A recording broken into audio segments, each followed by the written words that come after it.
In just a few moments, Khaled Diko lost everything. The three-story building where his family used to live collapsed. The tragedy in Lebanon's second-largest city, Tripoli, has scarred his 6-year-old son, Mustafa. His younger sister, Jumana, died under the rubble.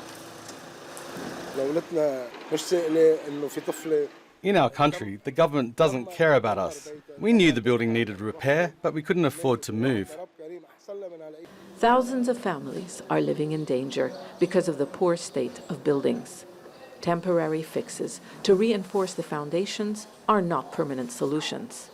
4 families live in this rundown building. Look at these stairs. They are about to collapse. It will cost us $3,000 for repairs. We don't have $4 in our pocket. Local authorities estimate up to 10,000 housing units are at risk of collapse. They say there is only so much they can do without the central government addressing the economic collapse that's forced much of the population into poverty. There's a ticking bomb in Tripoli.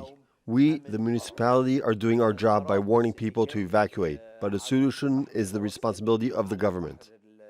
Any solution requires money, and the Lebanese state is nearly bankrupt. But even before the current economic crisis, Tripoli was neglected. The United Nations says this city, more than any other in Lebanon, is in need of social housing. There has been no development or investment for decades. Many of the buildings are old and haven't been maintained. Some were damaged during the civil war that ended in 1990 and the political violence in the ensuing years. Others were built illegally with poor quality materials. How can you blame those who can't afford construction materials or restoration costs? They were already poor and they have become poorer with the collapse of the local currency. Many here know their buildings aren't safe, but they have nowhere else to go. All they can do is wait for the next tragedy. Khodr, Jazeera, Tripoli, northern Lebanon.